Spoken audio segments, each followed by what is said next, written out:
He expected a black-edged letter within the year, a solicitor's tidy note informing him that the inconvenience had resolved itself into a quiet plot in a country churchyard. He did not expect to return to the carcass of his least loved estate to find it breathing. He did not expect the woman he had sent there to die, the pale, coughing slip of a girl he had married in a transaction as cold as grave soil, to be the one holding its ribs together. He certainly did not expect that in the heart of the ruin he had abandoned, she had not merely survived, but built a kingdom, and that he, the Duke, was no longer its master, but a trespasser at its gates. The marriage, if one could call it that, was finalized in the vestry of a city church, so cold the stone seemed to sweat. The air smelled of damp wool and the faint, funereal scent of lilies left over from some forgotten service. Alastair, Duke of Blackwood, stood with his back to the small, grudging fire, the heat a phantom touch against the impeccable black of his coat. He was not looking at his bride. His gaze was fixed on the grimy, mullioned window, on the ceaseless London drizzle that painted the world in shades of gray. It was a color he understood. Gray was the color of duty, of compromise, of the political machinations that had consumed his life since he had returned from the war, a man hollowed out and remade in the image of responsibility. Across the small, cluttered room, she stood beside her uncle, a man whose desperation was a palpable odor, stronger even than the damp. Ilara. He had been told her name, of course, but it was a detail as relevant as the make of the pen he would use to sign the documents. She was a condition, a clause in a much larger, more important contract. Her ancient, though impoverished, lineage was the final key needed to unlock a contentious inheritance that the crown insisted must be settled. The girl was the last of her line, and her line was required. So he had acquired her. She was exactly as described, unervingly pale, with a slenderness that bordered on skeletal and a persistent, dry cough that she tried to stifle in a lace handkerchief already looking worn. Her dress was clean but dated, the fabric thin against the chill that radiated from the very bones of the building. He had been assured her health was delicate. The word had been delivered with a knowing glance, a shared, unspoken understanding among men of his class. She would not be a long-term burden. She was a temporary measure, a ghost to haunt a title for a few brief seasons before fading completely. His solicitor, Mr. Wickham, a man made of dry paper and quiet discretion, cleared his throat. "Your Grace, if you would." Alastair turned from the window. For the first time, he allowed his eyes to properly land on her. They were her only feature of any note, a startling, lucid gray that seemed too large for her face, and in their depths he saw something that was not fear, not desperation, but a cool, clear assessment. It was disconcerting. He had expected the downcast gaze of a grateful orphan. Instead, he felt as if he were the one being appraised, weighed, and found wanting. The sensation was so unfamiliar, it was almost interesting. Almost. He moved to the heavy oak table where the papers were laid out. The air thickened with the finality of the moment. Her uncle, a man with the florid face of one who drank his anxieties, gave her a small, urgent push forward. Alastair picked up the pen. The scratch of the nib on the parchment was the only sound for a long moment, a dry, insectal noise. He signed his name, Alastair Beaumont, Duke of Blackwood, a signature that could move armies and bankrupt nations. Today, it merely purchased a life. He slid the document across the polished, scarred wood. "Your turn." His voice was low, resonant, the voice he used in Parliament, stripped of any inflection. She stepped forward, her movements graceful despite her apparent fragility. She did not look at him. She took the pen, her fingers slender and ink-stained at the tips. He noted with some surprise. She signed Ilara Vance, the name that would be extinguished today. Then, on the next line, with a hand that was surprisingly steady, she wrote Ilara Beaumont, Duchess of Blackwood. The title looked absurd next to her signature, a crown on a sparrow. The transaction was complete. Her uncle began to weep with relief, dabbing at his eyes with a handkerchief that did not look entirely clean. "A good day, Your Grace, a very good day. You have saved us." You have. Wickham will see to your payment. Alastair cut in, his tone leaving no room for further effusions of gratitude. He had no interest in the man's relief. He had fulfilled his part of the bargain. He turned to the girl, the woman his wife. The carriage is waiting. We leave for Stonefall at once. He did not offer her his arm. He simply turned and walked out of the vestry, leaving her to follow in his wake like a piece of luggage he was obliged to transport. He could feel her disconcertingly steady gray eyes on his back, but he did not turn around. The matter was concluded. Now came the tedious necessity of disposal. The journey to Stonefall Manor was a study in miserable silence.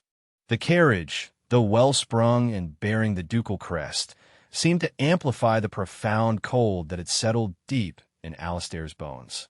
The relentless rain lashed against the windows, blurring the passing landscape into a watercolor of greens and grays so muted they seemed to be decaying before his eyes. It was a fitting backdrop for the business at hand.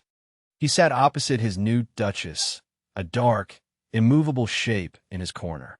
He had opened a portfolio of documents related to a trade negotiation with the Portuguese, the crisp crackle of the paper a deliberate barrier against any potential for conversation. His mind was not here in this damp, creaking box. It was in London, in Lisbon, in the halls of power where his presence mattered, where his words had weight. This was a private, dreary footnote to a life of public consequence. Alara sat perfectly still on her side of the carriage, her hands folded in the lap of her thin wool dress. She had not spoken a single word since they had left the church. She simply stared out the window, her gaze fixed on the sodden fields and skeletal trees. He wondered what she was thinking, if she was afraid. He assumed she must be. A young woman, sickly, ripped from the only life she knew, married to a stranger, and now being transported to a place she had never seen. Fear would be the logical response. Yet, her posture betrayed nothing. There was a stillness about her, a self-containment that was beginning to irritate him. It was as if she were enclosed in a thin, invisible layer of ice, preserving her from the squalor of her circumstances. The journey stretched on, hour after silent hour. The landscape grew wilder, the roads rougher. The tidy fields of the home counties gave way to untamed moorland, vast and empty under the bruised purple sky. The rain did not cease. It drummed a monotonous, maddening rhythm on the roof of the carriage. Alastair found a repetitive sound grating on his already frayed nerves. He had not slept properly in weeks, the pressures of his office a physical weight on his shoulders. This detour, this marital obligation, was an unwelcome drain on his dwindling reserves. As dusk began to bleed into the gray afternoon, the carriage turned off the main road and onto a private track so rutted and overgrown it was barely passable. Low-hanging branches, heavy with rain, scraped and clawed at the carriage sides like skeletal fingers. The wheels sank into mud, and the horses strained, their breath pluming in the damp air. "We are here," Alastair said, breaking the long silence. He did not need to see the house to know. He could feel its oppressive presence, a weight in the air, a scent of rot and neglect that even the rain could not wash away. The carriage lurched to a halt before a looming, dark mass that blotted out the fading light. Stonefall Manor. Of all his properties, it was the one he despised the most. A relic of a bitter family feud. It had come to him through a contested will generations ago and had been left to molder ever since. A great, ugly tooth of a house, slowly rotting in the jaw of the moor. It was the perfect place. Remote. Forgotten. A tomb. The footman opened the door, and a blast of cold, damp air filled the carriage, carrying with it the smell of wet earth and mildew. Alastair stepped out, his boots sinking into the gravel and mud of the unkempt drive. He did not turn to offer his wife a hand. He simply stood and looked at the house. It was worse than he remembered. Ivy, thick as a man's arm, had consumed one entire wing, its dark leaves plastered against the gray stone. Windows were boarded up or stared out like vacant eyes. A section of the roof had clearly collapsed, creating a jagged black hole against the sky. No lights shone from within. Only a single, flickering lantern hung by the main door, casting a weak, jaundiced glow on the slick, moss-covered steps. Alara emerged from the carriage behind him. She was so light on her feet he barely heard her. She came to stand a few paces away, her thin cloak pulled tight around her shoulders, the rain plastering strands of her dark hair to her pale forehead. She did not gasp. She did not cry out. She simply looked at the monstrous, decaying pile of stone before her, her expression unreadable. Then she coughed, a small, dry sound that was immediately swallowed by the vast, wet silence. A single figure emerged from the shadows of the great doorway. An old woman, bent and severe, holding the lantern aloft. This must be Mrs. Gable, the housekeeper who had overseen the estate's decline for the past 30 years. She peered at them, her face a mask of sour disapproval. "Your Grace," she rasped, her voice like stones grinding together. She offered no welcome, no curtsy, just a grudging acknowledgement of his presence. Alistair's patience, already worn thin, snapped. He had no desire to step foot inside that mausoleum. His duty was done. He had delivered the package to its final destination. He turned to Alara. The rain dripped from the brim of his hat, tracing a path down his cheek like a single cold tear. "This is your domain now, Duchess," he said, the title a deliberate, cruel irony. "The house, the lands, the debts. They are all yours." He gestured vaguely at the ruin. "Do with it what you will. I expect to hear nothing more." He did not wait for a reply. He did not want one. He turned on his heel, his boots crunching on the wet gravel, and climbed back into the waiting carriage. He gave a sharp, single command to the driver. "London." As the carriage lurched forward and began the slow, difficult turn, he allowed himself one brief, backward glance through the rain-streaked window. He saw her still standing there, a solitary, slender figure in the mud and the rain, dwarfed by the immense, dark ruin of her new home. She had not moved. She was not watching him leave.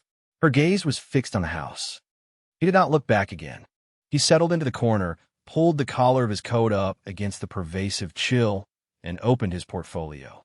The girl, the house, the entire sorry business was already fading from his mind, a footnote already turned. Alara stood in the rain until the sound of the carriage wheels had completely faded, swallowed by the vast, wet emptiness of the moor. The cold had seeped through her thin cloak and her worn leather shoes, and now was working its way into her bones. A shiver racked her body, ending in the familiar, hated cough. It felt as if the damp air itself were trying to drown her from the inside out. She was alone, utterly and completely alone, abandoned on the doorstep of a dying house with a man's parting words echoing in her ears. "I expect to hear nothing more." It was not a farewell. It was a sentence. He had brought her here to be silent, to be forgotten, to die quietly and without fuss. The thought did not bring the terror she might have expected. Terror was a luxury. What she felt instead was a cold, hard clarity. Her uncle had sold her. The Duke had bought her. And this was the end of the transaction. A living death in a stone tomb. Slowly, she raised her head and truly looked at the house. Stonefall Manor. It was not a house. It was a carcass. A beast of granite and slate that had laid down on the moor to die and was now being consumed by the earth. The wind moaned through the broken roof tiles, a low, mournful sound. The ivy crawled over the walls like a disease. And yet, there was a stubbornness to it, a defiant solidity in the sheer mass of its stone, a refusal to simply crumble. It was a ruin, but it was a magnificent one. The old housekeeper, Mrs. Gable, was still standing in the doorway, the lantern light carving deep shadows into her wrinkled face. Her expression was one of undisguised contempt. She was looking at Alara as if she were a stray cat that had washed up on the steps, another piece of debris in the slow-motion collapse of the estate. "Well," the woman snapped, her voice as sharp as a shard of broken glass. "Are you going to stand in the rain all night and catch your death?" The question was not born of concern, but of impatience. Alara took a breath, the cold air stinging her lungs. She walked towards the door, her movements deliberate. Each step up the slick, mossy stone was an effort, but she refused to stumble. She would not give this woman, this house, the satisfaction. She reached the top step and paused, her gaze meeting the housekeeper's. She was smaller than the old woman, and certainly weaker, but she held her stare. "I am the Duchess of Blackwood," Alara said, her voice quiet but clear, cutting through the sound of the wind and rain. "You will address me as Your Grace." Mrs. Gable's eyes widened for a fraction of a second, a flicker of surprise in their sour depths. Then her lips thinned into a sneer. "As you wish. Your Grace," the title was an insult, heavy with sarcasm. She turned and shuffled into the hall, leaving Alara to follow. The inside of the house was even worse than the outside. The air was thick and stagnant, smelling of 100 years of dust, mildew, and the cold, greasy scent of dead ashes. A vast entrance hall gaped before her, its stone floor filmed with grime. Furniture, what little there was, huddled under ghostly white dust cloths. Cobwebs thick as muslin draped from a grand staircase that rose into impenetrable darkness.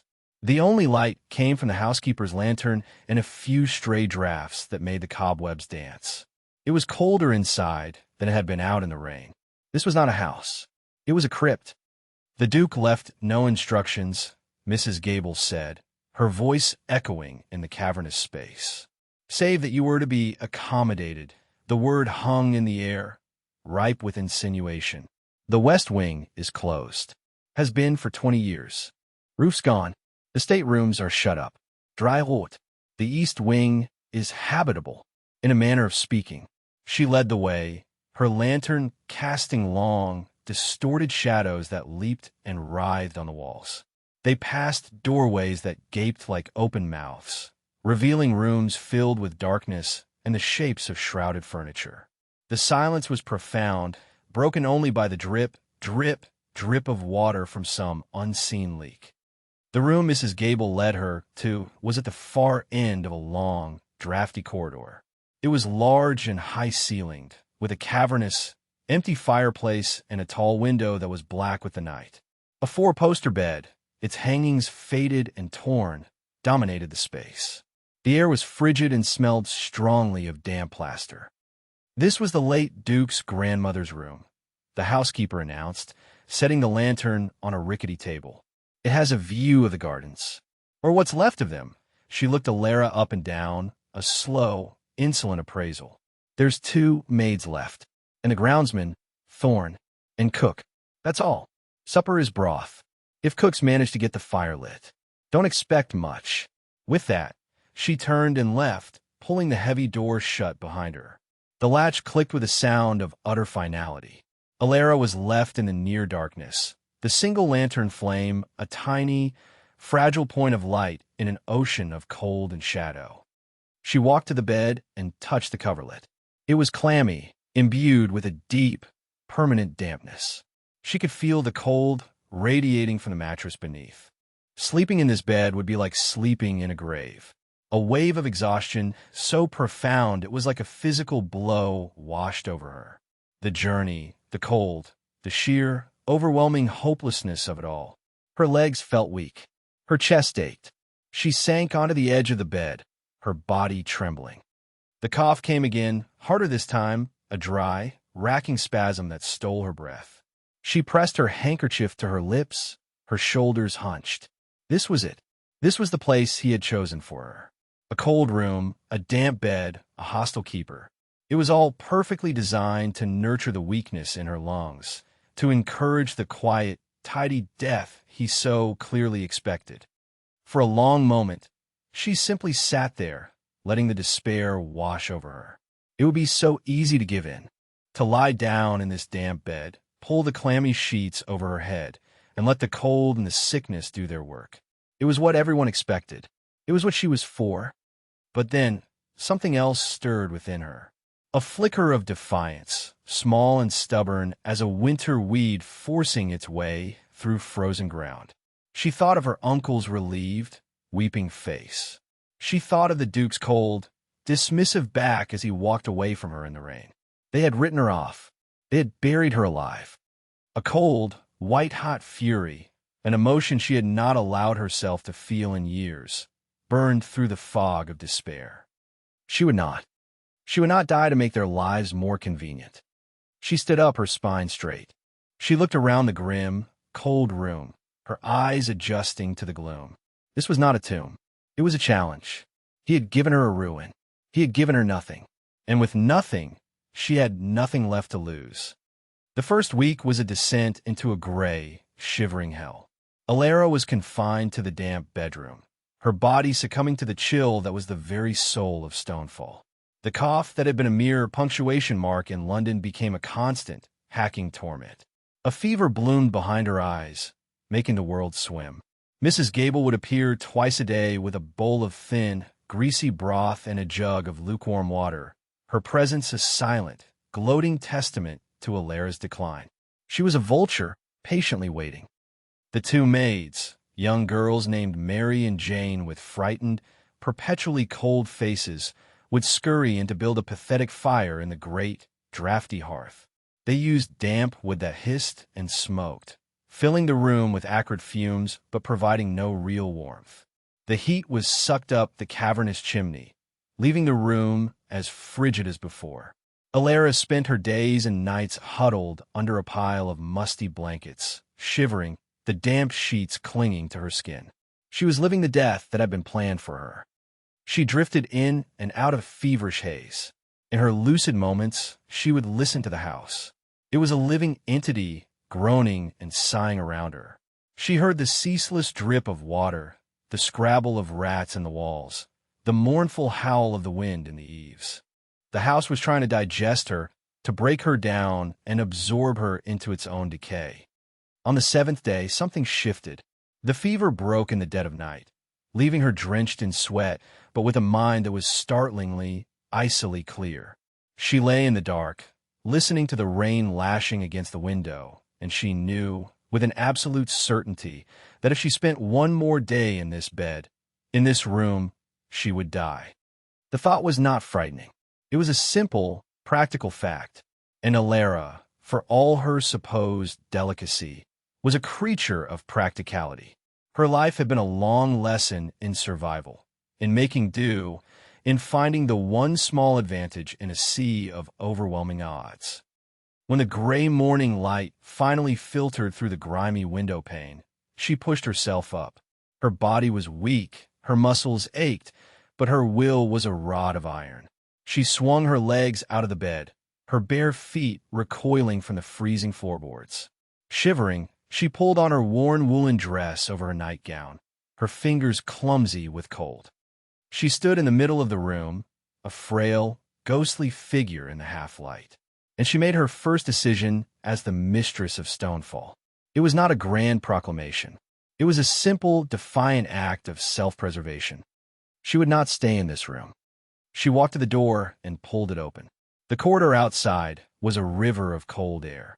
She looked one way, then the other. She had no idea where she was going.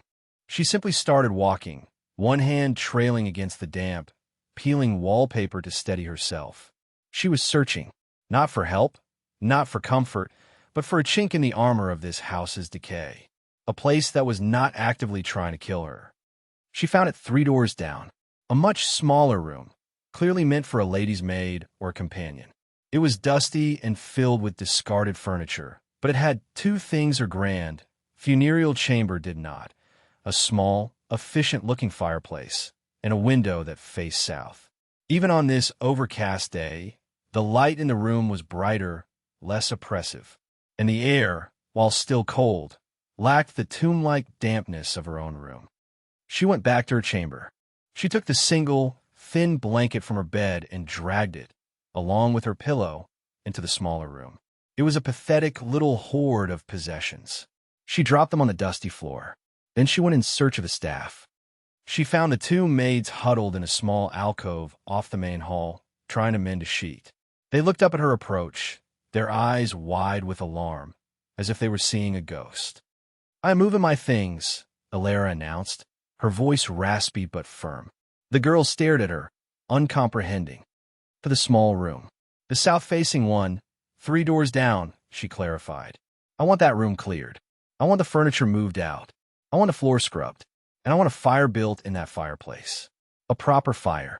Mary, the bolder of the two, found her voice. But your grace, Mrs. Gable said. Mrs. Gable is not the Duchess of Blackwood, Elara said, her gray eyes locking onto the girls. I am.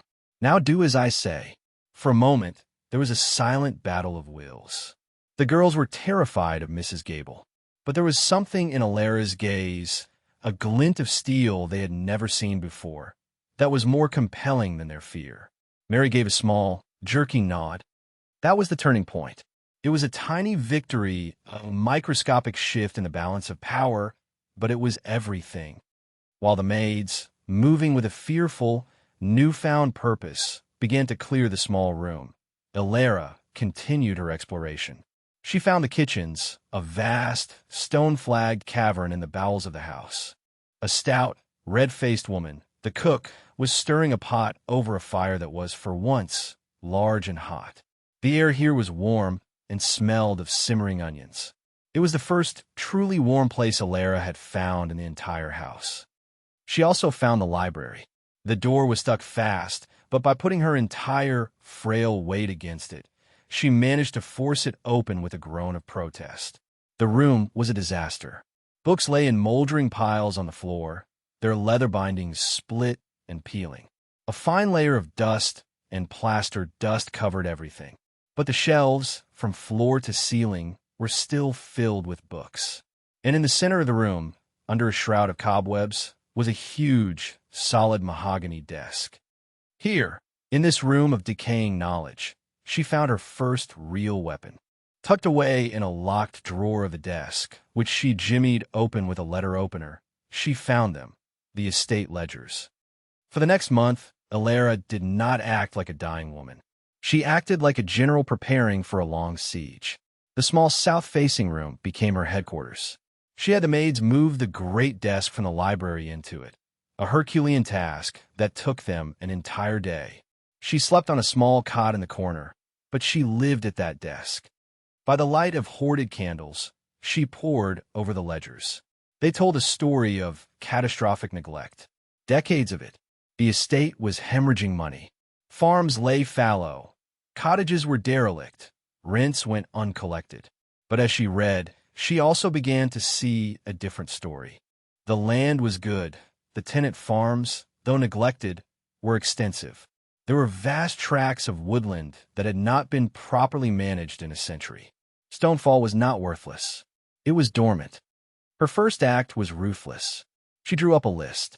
All the ruined furniture in the staterooms, the tarnished silver no one had the staff to polish, the moth-eaten tapestries. She found the groundsman, Thorne, a taciturn man with earth under his fingernails and shrewd eyes. He had watched her initial takeover of the small room with a silent, cautious curiosity. I need these things taken to the nearest town and sold, she told him, handing him the list. For whatever they will fetch. Thorne looked at the list, then at her. Mrs. Gable won't like it. Mrs. Gable's preferences are of no concern to me, Elara replied, her tone flat. The money will be used to buy seed, tools, and 3 milk cows, and to pay your wages, which, according to this ledger, are 6 months in arrears. The man's eyes flickered. He had expected her to wither and die. He had not expected this. He saw the ledgers on her desk, the ink stains on her fingers. He saw a woman who was not wringing her hands, but working. He gave a slow nod. "Aye, your grace. I'll see to it." That was her second victory. She had gained an ally. The dismissal of Mrs. Gable was quiet and brutal. Elara summoned her to her new, small, but now scrupulously clean office. The fire in the hearth crackled merrily.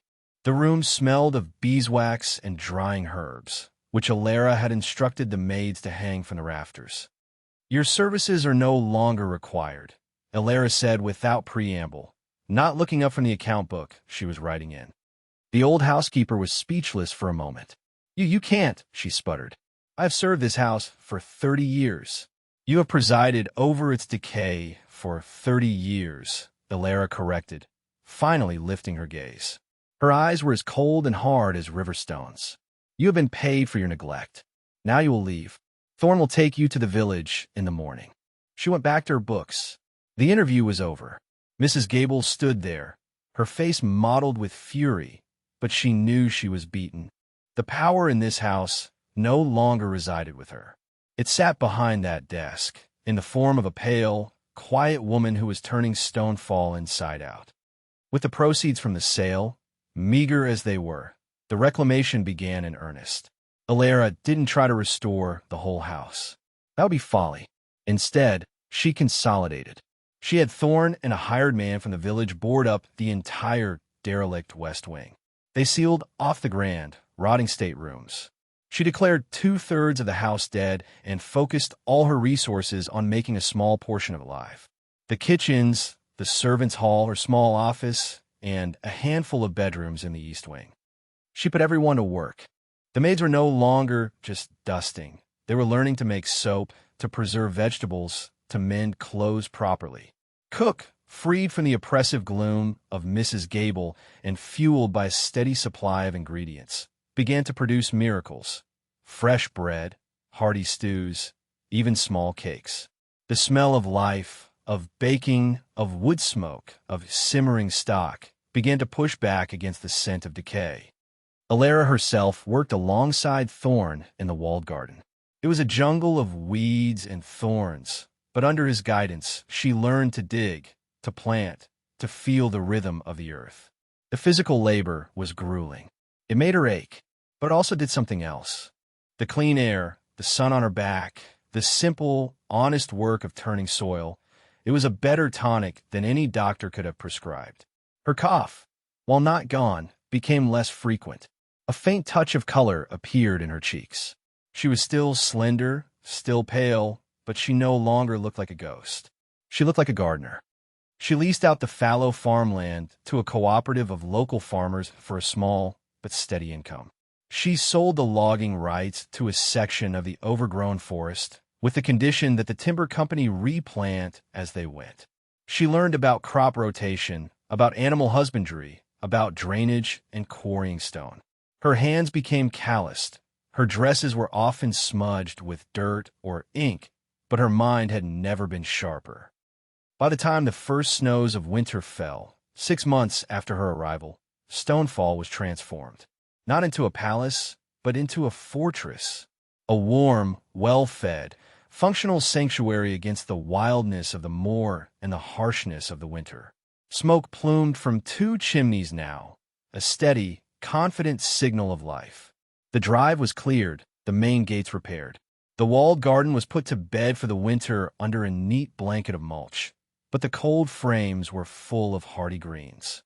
One evening, Alara stood at the window of her office, looking out at the snow-covered landscape. The house was quiet, but it was a comfortable, living quiet. She could hear the crackle of the fire, the distant clatter of pots from the kitchen, the low murmur of the maids chatting in their warm quarters. She was the Duchess of Blackwood, mistress of a ruin. But as she looked at the small, glowing world she had carved out of the decay, she felt a sense of ownership, of fierce, proud satisfaction that was more real and more valuable than any title. She had not been sent here to die. She had been sent here to find out how to live. A year and a half after he had abandoned his wife at Stonefall, Alistair, Duke of Blackwood, returned. He came not in triumph, but in retreat. The political season in London had been brutal, a savage war of attrition fought in smoke-filled back rooms and whispered intrigues. He had won, his faction had prevailed, but the victory felt as hollow as a skull. He was exhausted, down to the marrow of his bones. The constant performance of power, the endless strategic calculations, the weight of 1,000 competing responsibilities, it had worn him smooth, like a stone in a relentless river.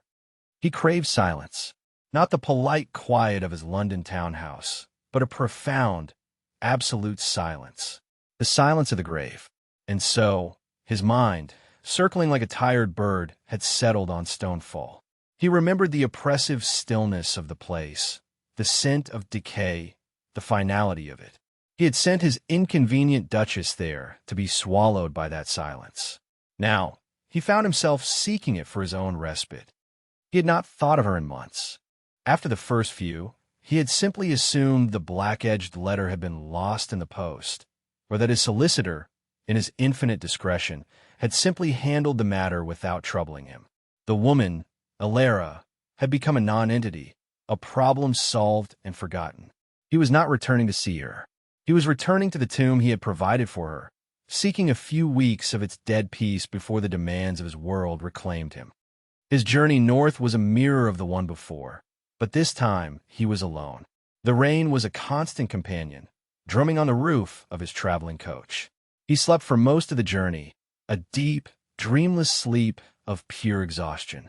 He awoke as the carriage turned onto the familiar, rutted track leading to the manor.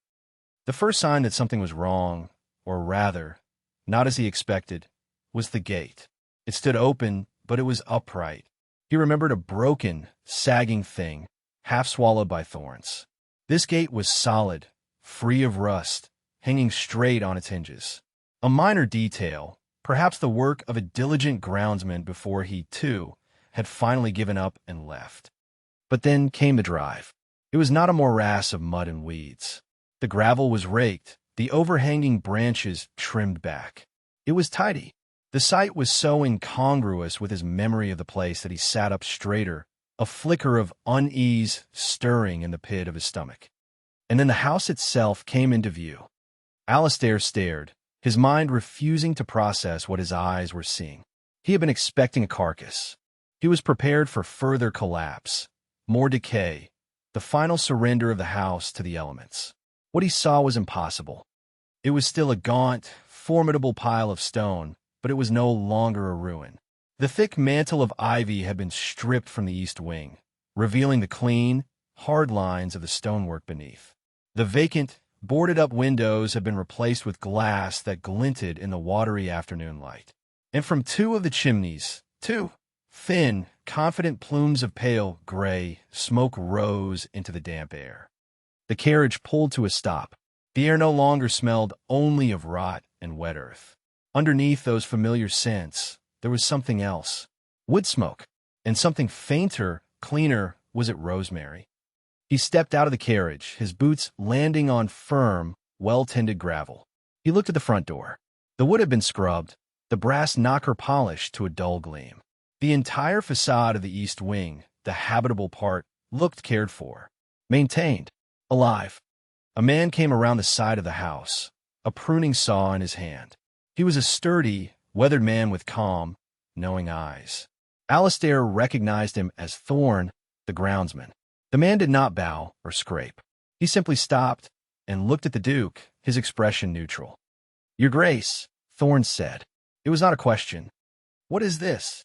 Alistair asked, his voice rough. He gestured at the house, a sweep of his arm that encompassed the impossible transformation. Thorn's gaze followed his. A flicker of something, pride, protectiveness, crossed his face. "This is Stonefall, Your Grace. The Duchess is home. The Duchess." The words hung in the air, solid and real. She was not a ghost. She was not a memory. She was a presence, a power that had somehow wrought this miracle of order from chaos. A cold nod of disbelief and something else, something akin to dread, tightened in Alistair's gut. "Where is she?" he demanded. Thorn nodded towards the house. "In her study, I expect. She's usually at the books this time of day." Her study, the books. The casual, possessive terms struck Alistair with the force of a physical blow. He had left a dying girl in a tomb. He had returned to find a queen in her counting house. Without another word, he strode towards the front door, his mind reeling. He pushed it open and stepped inside. The great hall was still vast and shadowy, the west wing still sealed in darkness, but the air was different. It was clean. The floor was swept, the dust cloths gone. A large vase on a central table held a spray of winter foliage and bright red berries. The house was no longer holding its breath. It was breathing. He followed the sound of a crackling fire and the faint scent of beeswax down the east corridor. He came to a door that stood slightly ajar. From within, He could hear the scratch of a pen on paper. He pushed the door open and stopped dead on the threshold. The room was small, but it was the warmest, brightest space he had ever seen at Stonefall. A large fire blazed in the hearth. Bookshelves, neat and orderly, lined one wall. Herbs hung, drying from the rafters.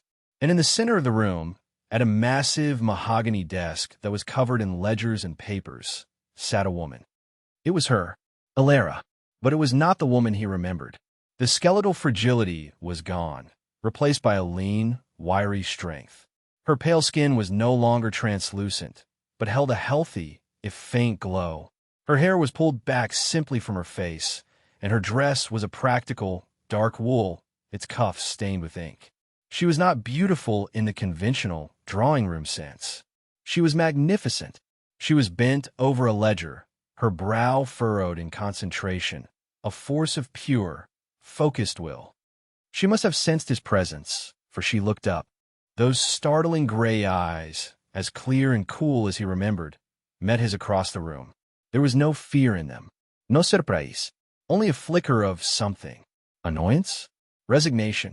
He stood there, mute, the rain from his coat dripping onto the clean, polished floorboards. The shock of it all had stolen his voice. He had expected a ghost, and he had found a formidable, living stranger. "You're alive," he finally managed to say. The words were blunt, accusatory, stripped of all artifice by his astonishment. A small, wry smile touched the corner of her lips. It did not reach her eyes. She put down her pen with deliberate care, folded her ink-stained hands on top of the open ledger, and leaned back in her chair. "I apologize for the inconvenience," she said, her voice perfectly level, cool, and edged with a wit as sharp and clean as a shard of ice. In that moment, Alistair understood. He was not the master of this house. He was not the returning duke, come to survey his domain. He was an intruder, an unexpected and clearly unwelcome complication in the world she had built entirely without him. The ground, which he had always assumed was solid rock beneath his feet, had just shifted, revealing itself to be nothing more than sand. The silence that followed her words was dense and charged. Alistair felt a muscle jump in his jaw. He had faced down hostile ambassadors and scheming ministers with less trepidation than he felt now, standing in the doorway of this small, warm room. He was the Duke of Blackwood. He was one of the most powerful men in England. And this woman, this slip of a girl he had discarded, had just dismissed him with a single, perfectly aimed sentence. He stepped fully into the room, closing the door behind him. The click of the latch sounded unervingly loud. It felt as if he were being sealed inside her territory.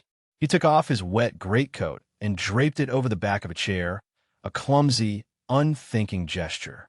A dark puddle immediately began to form on the floor. He noticed her gaze flicker to it, a brief, sharp glance of disapproval. "The estate appears to be different," he said, stating the monumental, impossible truth in the driest tone he could manage. He felt a fool. "It is," she agreed. She did not elaborate. She did not offer explanations or seek praise. She simply sat there, watching him, forcing him to be the one to press, to question, to feel his way in the darkness of his own ignorance. The power dynamic was utterly inverted. Here, in this room she had claimed and transformed, his title meant nothing. He was a guest, and a poorly timed one at that. "How?" he asked, the single word encompassing a universe of disbelief. "How are you not dead? How did you not fail? How did you raise this place from the grave?" "One brick at a time," she answered, her voice still quiet, still level. "One cleared field at a time. One less mouth to feed that did not earn its keep." Her eyes held his, and he saw in them the ghost of the memory of Mrs. Gable, though he did not know the story. It is amazing what can be accomplished when one is not preoccupied with dying. The barb, though delicately phrased, struck home. He had sent her here to die. She knew it.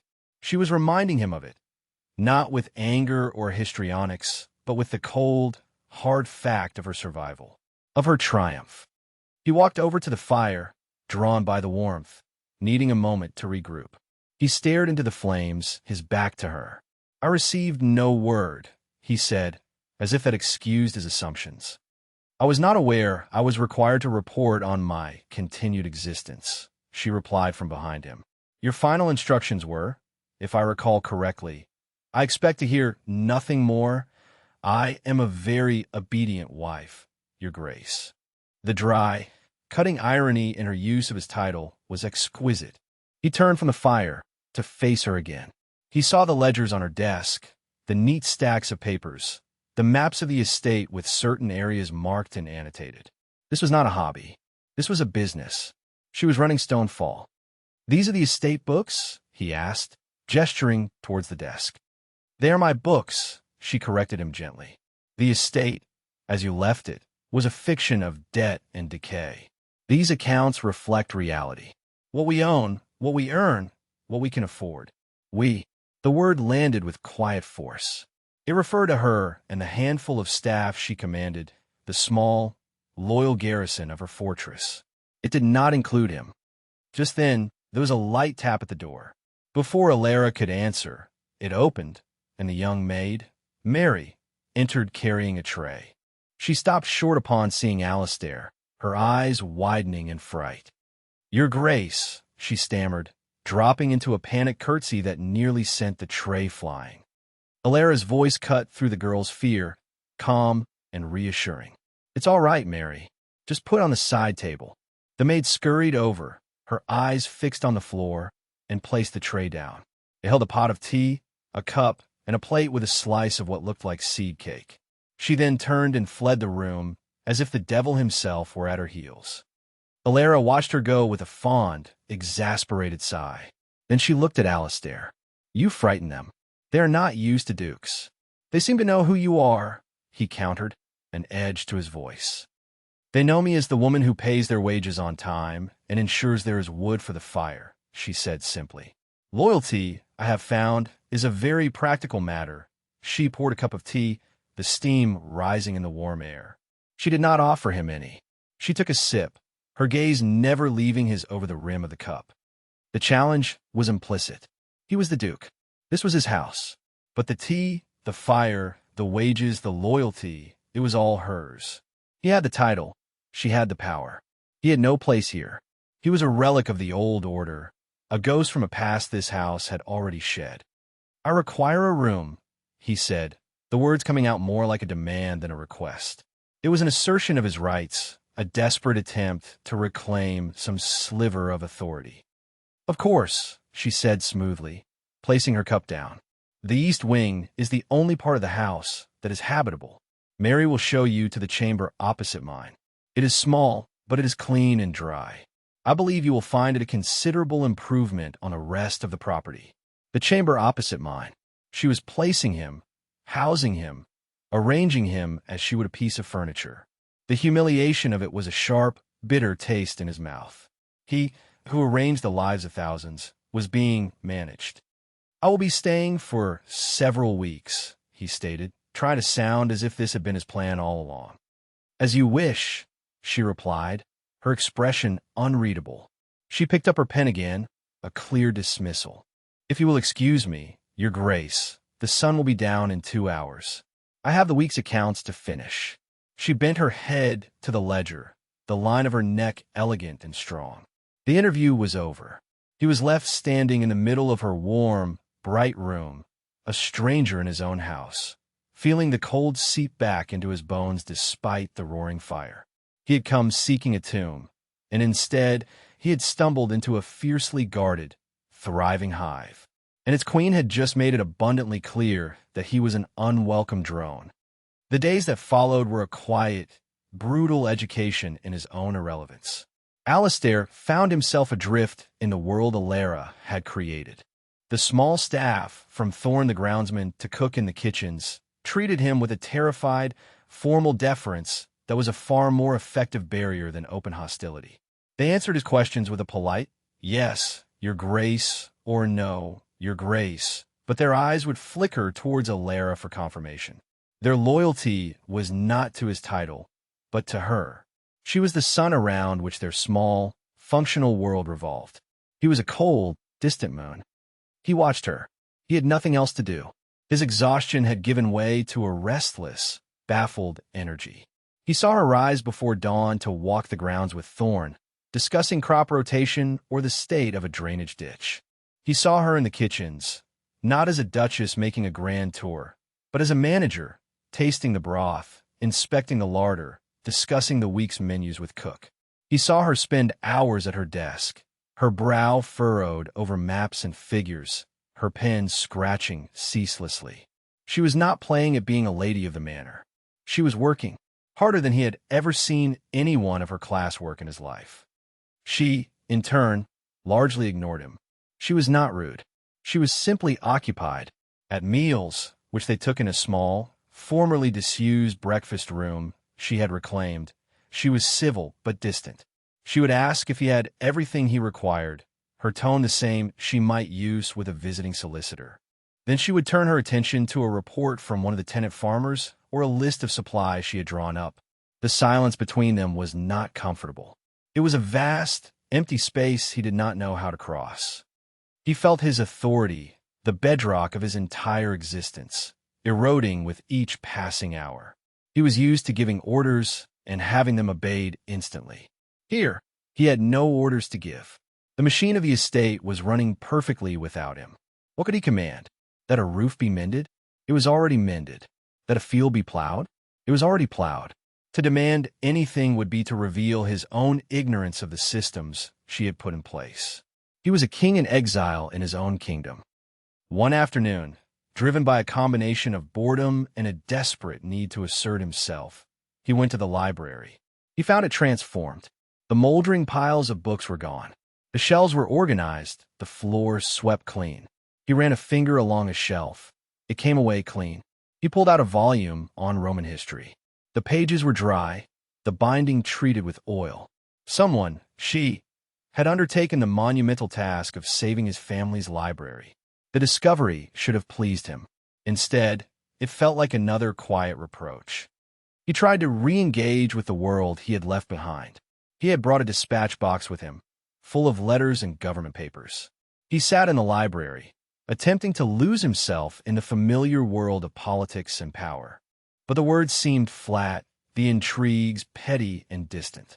His mind kept drifting back to the sound of Thorne's saw cutting through dead wood, the smell of baking bread from the kitchens, the image of Alara's intent face as she calculated the yield of a barley field. The solid, practical reality of her world made his own feel like a game of shadows. The collision course they were on was inevitable. It came, as such things often do, with the weather. A storm had been threatening for days, the sky a bruised, heavy lid over the moor. It broke one evening with a terrifying primal violence. The wind came first, a low, rising moan that grew into a demonic shriek. It tore at the house, rattling the new window panes in their frames, seeking out every crack and crevice. Then came the rain, not in drops, but in solid, wind-driven sheets that hammered against the stone walls. And then the lightning began, great, silent flares of white that bleached the world for a split second, followed by cracks of thunder so loud and so close they seemed to shake the very foundations of the house.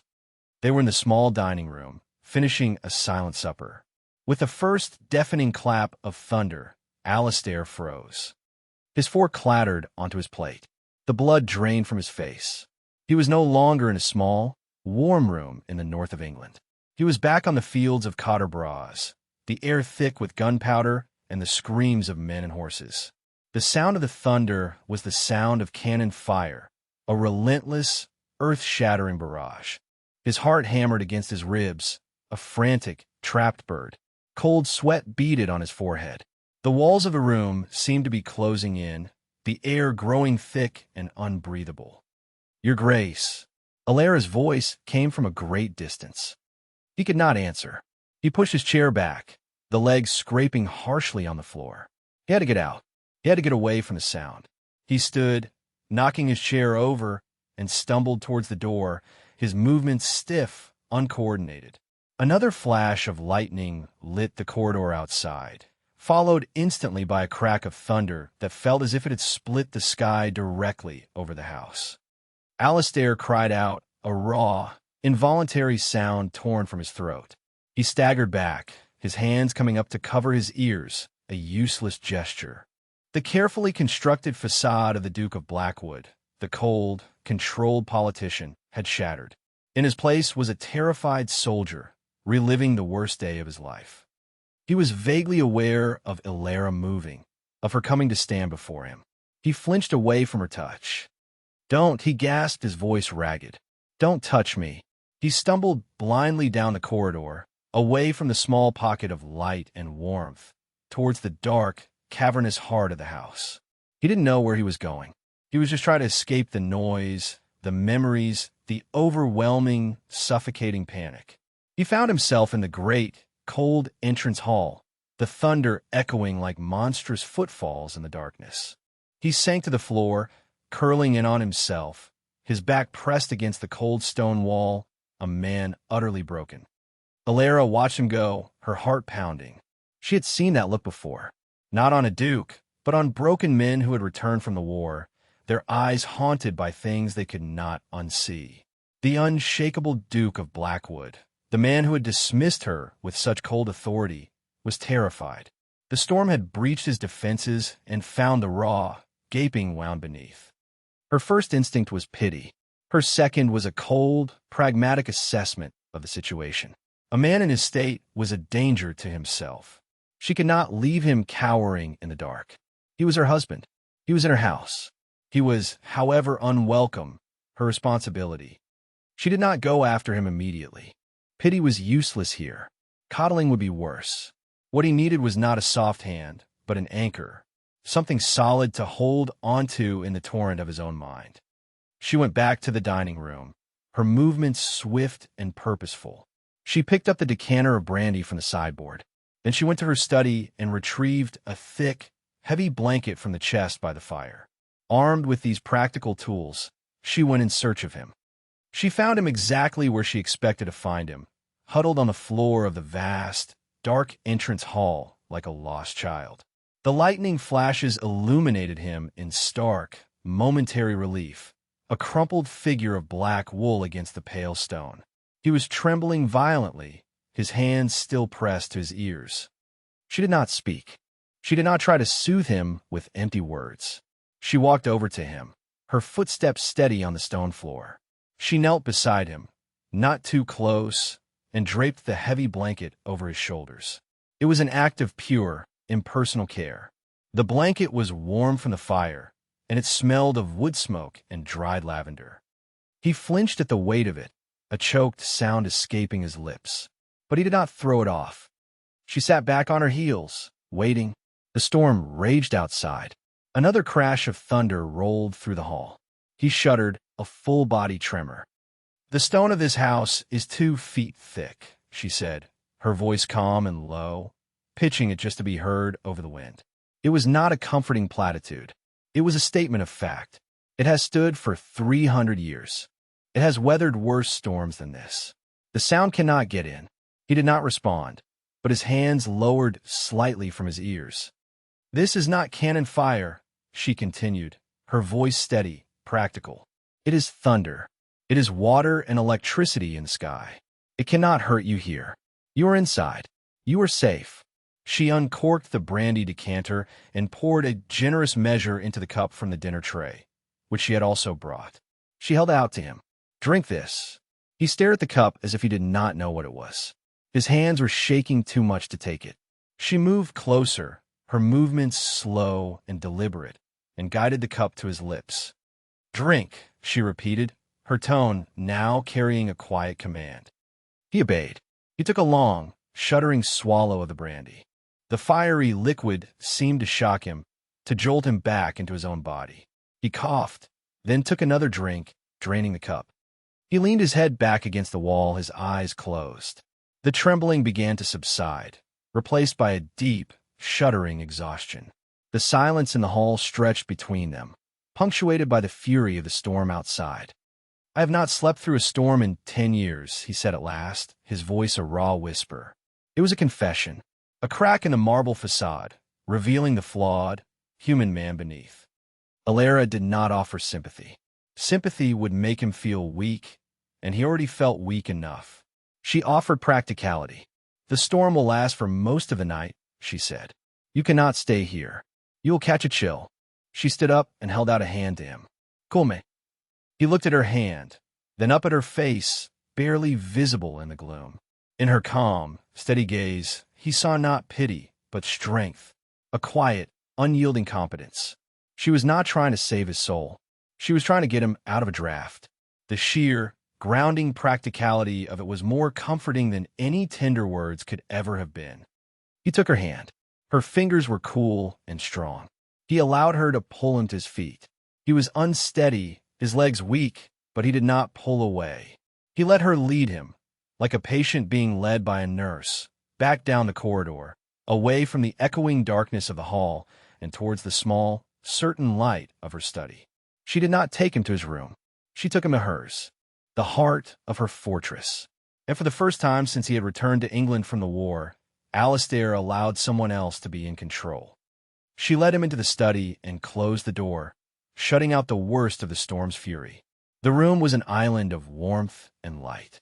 The fire still blazed in the hearth, casting dancing shadows on the books and the drying herbs. Alara guided him to the single armchair near the fire and pushed him gently into it. He sank into the worn leather, the heavy blanket still wrapped around his shoulders. She said nothing. She moved about the room with quiet efficiency, adding another log to the fire, the crackle and spit of the fresh with a comforting domestic sound. She refilled his cup with brandy and placed it on the small table beside his chair. Then she went to her desk, sat down, and picked up her pen. Alistair watched her through half-closed eyes. The brandy was spreading a slow, dull warmth through his veins, dulling the sharp edges of his panic. The terror was receding, leaving behind a vast, hollowed-out emptiness and a profound, bone-deep shame. He, the Duke of Blackwood, had been reduced to a quivering wreck by a thunderstorm. He had broken down in front of the one person whose contempt he had so richly earned. He expected her to mock him, or worse, to pity him. He waited for the cutting remark, the look of disgust. But it never came. She simply sat at her desk, the soft light of the oil lamp illuminating her focused expression as she returned to her ledgers. She was not watching him. She was not judging him. She was working.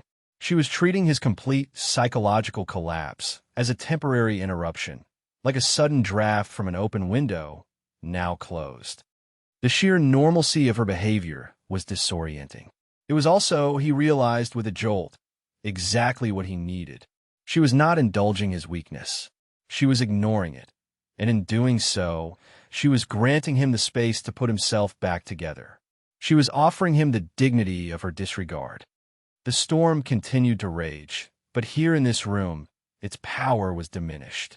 The thick stone walls and the steady, quiet presence of the woman at the desk formed a bulwark against the chaos, both outside and within him. The thunder was just a distant rumble, no longer the deafening roar of cannons. He drank the brandy slowly. He watched the fire. He listened to the scratch of her pen on the paper. The simple, rhythmic sound became an anchor, pulling him back from the abyss of his memory, grounding him in the present moment. Here, now, in this room, safe.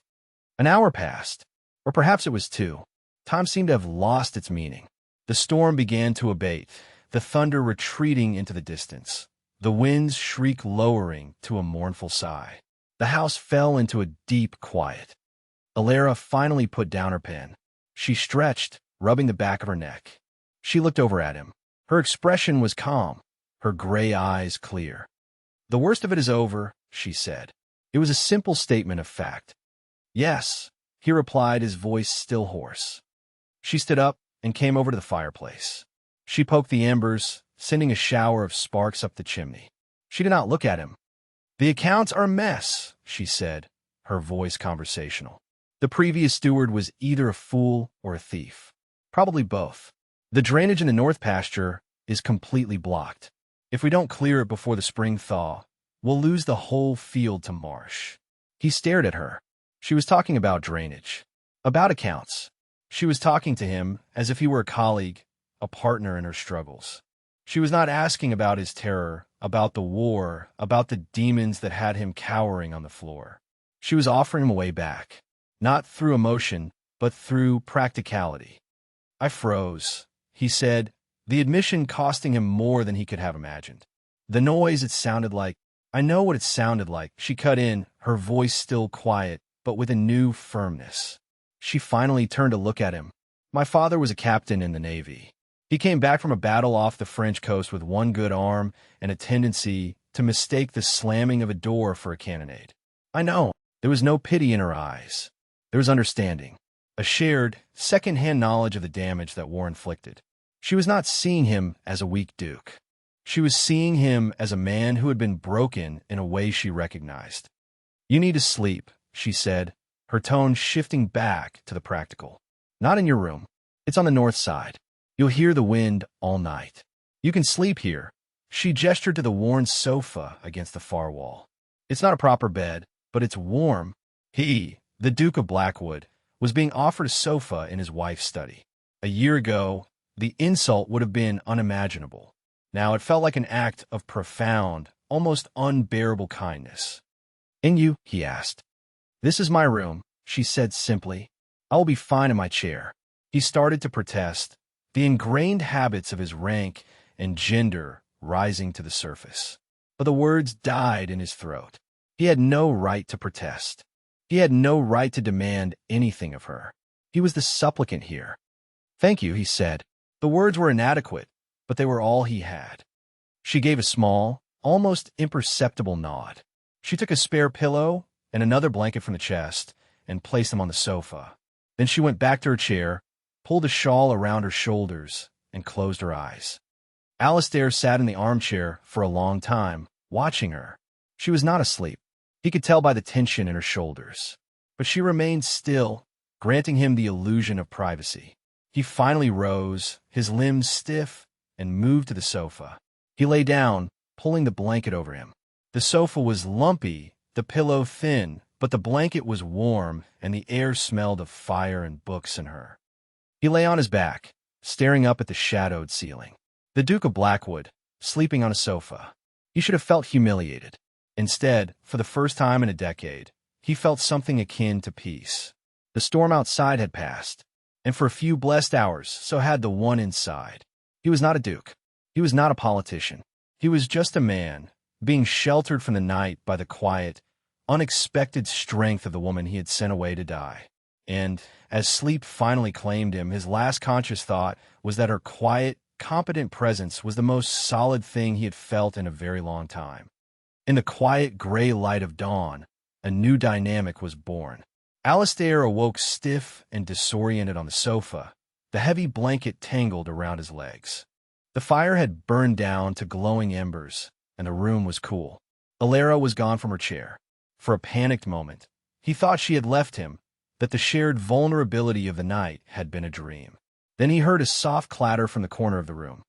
She was there, crouched by a small cabinet.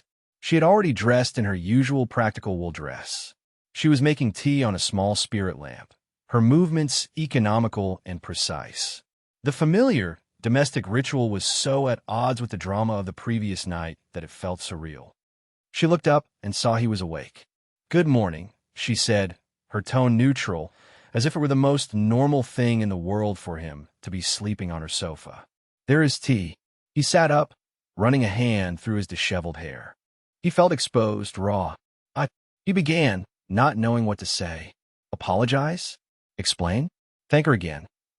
"The North Pasture," she said, cutting off his stumbling words as she poured hot water into a small teapot. "The stream has burst its banks.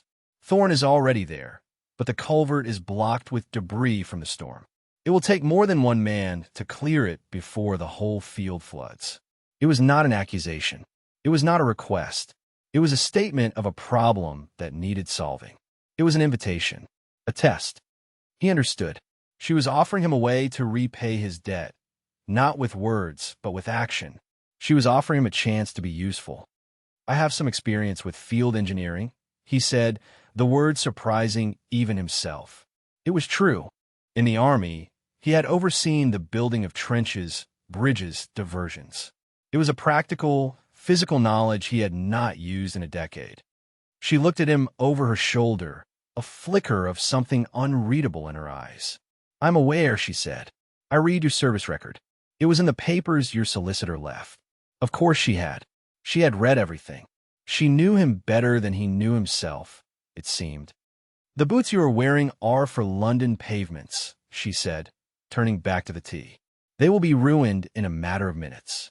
There's a pair of Thorne's old work boots in the scullery. They might fit you."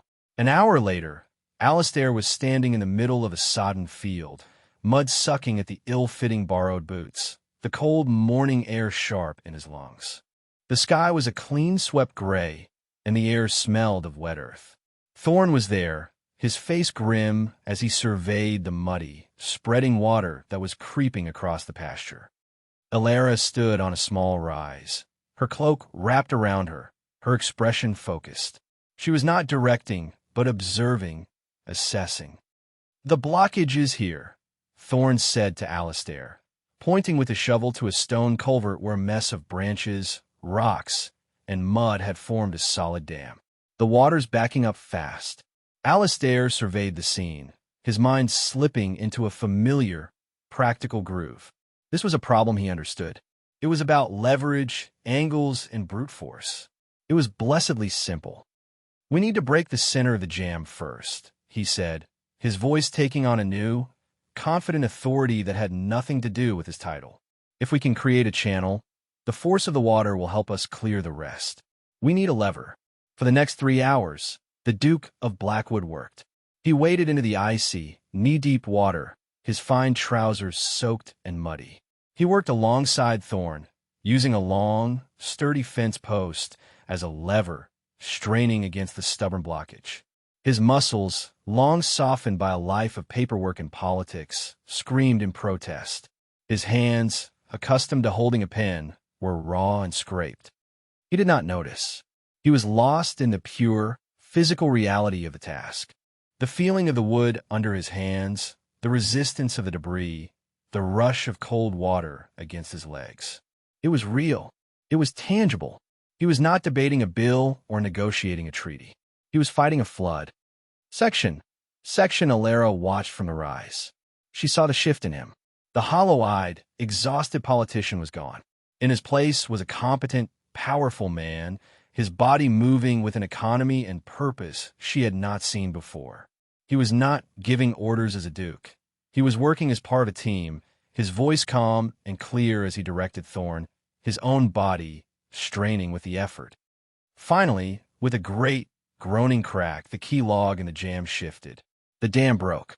A torrent of brown water surged through the culvert, and the level of the floodwater on the field began, almost immediately, to recede.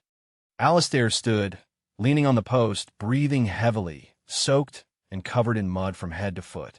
Thorne clapped him on the shoulder, a gesture of respect between two men who had accomplished a difficult task together.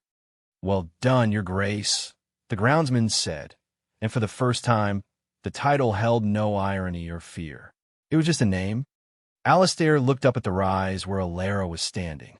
Their eyes met across the muddy field. He saw no praise in her expression, no triumph. He saw a quiet, level acknowledgement. He had been tested, and he had not been found wanting. That day marked the beginning of their truce. The silence between them began to change. It was no longer a weapon or a void. It became a shared space, filled with the comfortable quiet of two people engaged in a common enterprise. He did not move back to his own room. He continued to sleep on the sofa in her study. It was an unspoken arrangement. He would wake early, and they would drink tea together while she outlined the day's problems. Then he would go out and work. He became her unofficial, unpaid estate manager. His knowledge of law helped her renegotiate the tenant leases, securing better terms for both the estate and the farmers. His understanding of engineering helped Thorne design a new drainage system for the entire property. He spent a week with a stonemason, learning the basics of repointing, and worked on the crumbling wall of the kitchen garden. He was working with his hands for the first time since he was a boy. He was tired at the end of each day, a deep, physical exhaustion that was clean and satisfying. And he slept. For the first time in years, he slept through the night, a deep, dreamless sleep, untroubled by storms or memories. One evening, they were both in the study, bent over a large map of the estate spread across the desk. She was pointing out a tract of woodland. "This section is mostly birch and alder," she was saying. "If we clear it selectively, we could replant with oak. It would be an investment for the future. 100 years from now." He was leaning over the map beside her, so close their shoulders were almost touching. He could smell the faint scent of soap and ink that always clung to her.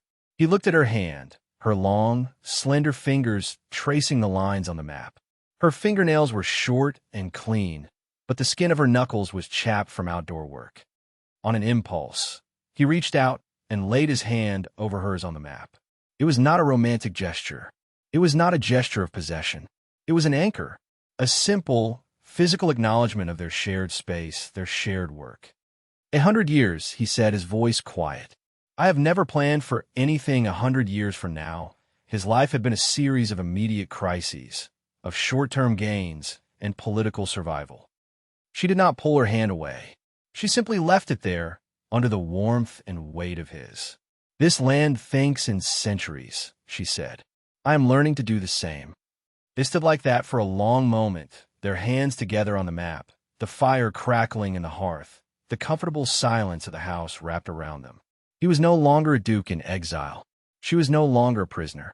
They were two people, standing in a room they had both helped to save, planning for a future that, for the first time, seemed to hold some possibility for them both.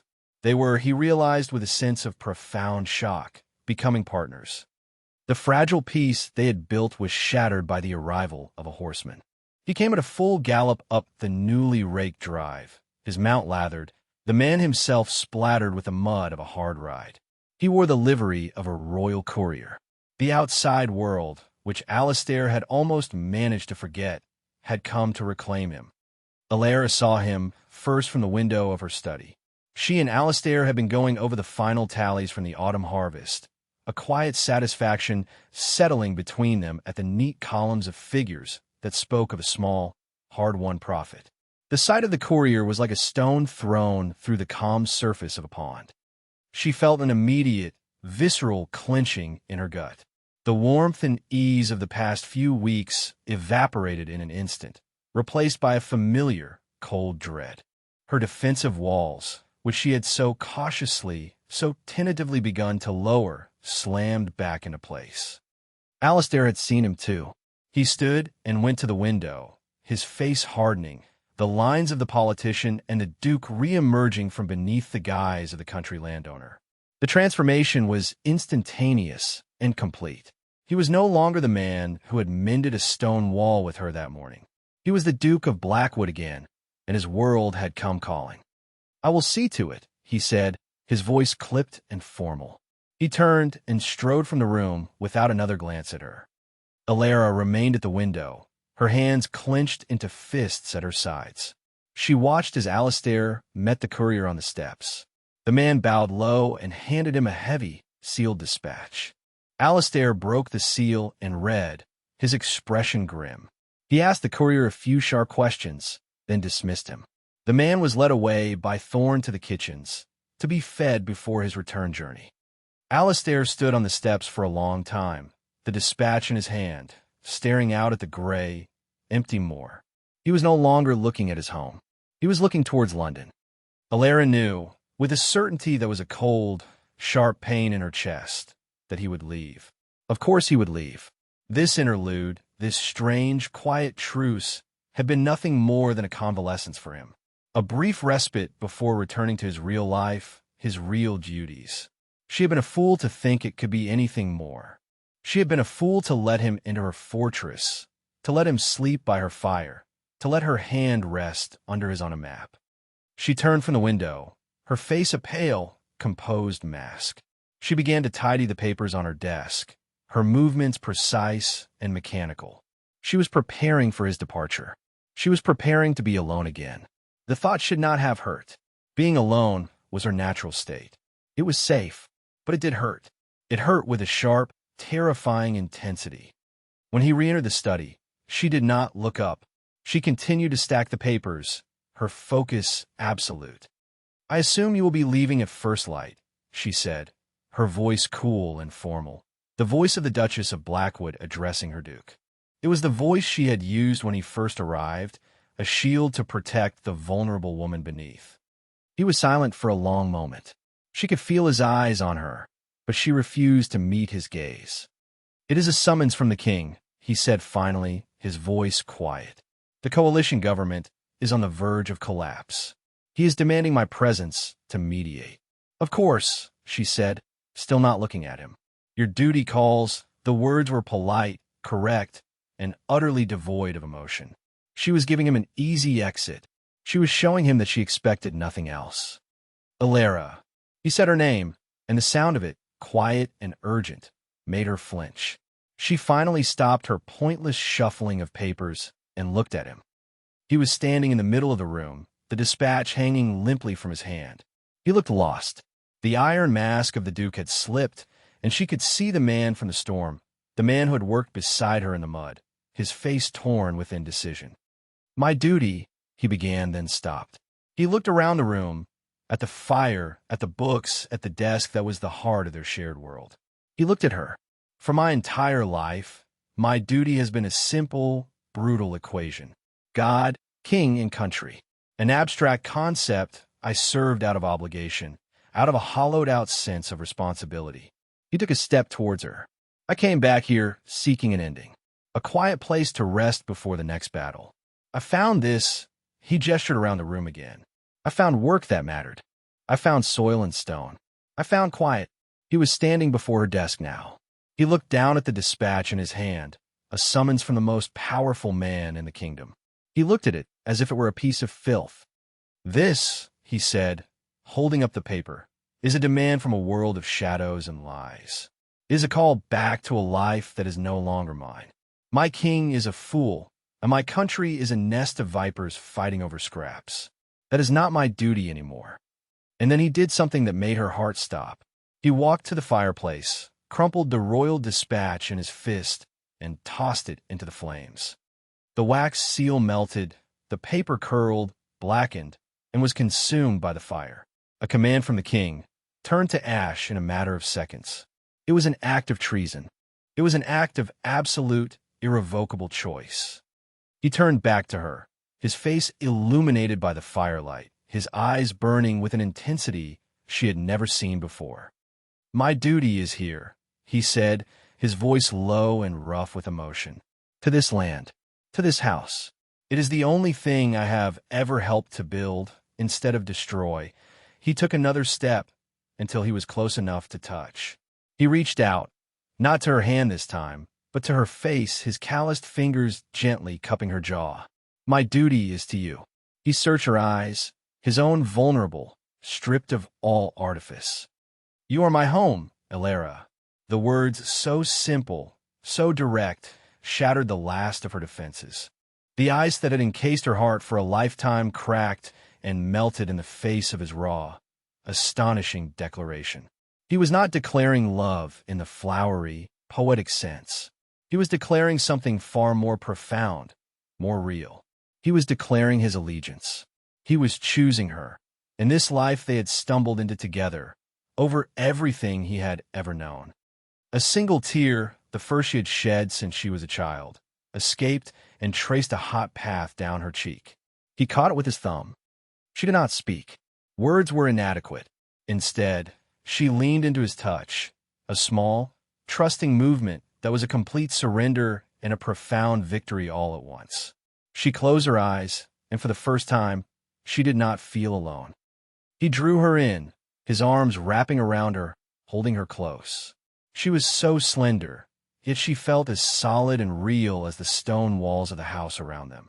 He buried his face in her hair, breathing in the scent of wood smoke and winter air, the scent of his home. He felt her arms come up to circle his waist, her hands pressing against the small of his back, holding him with a surprising strength. They stood there for a long, timeless moment, holding each other in the warm, fire-lit heart of the house they had resurrected. Outside, the winter was closing in, the wind beginning to rise again over the vast, empty moor.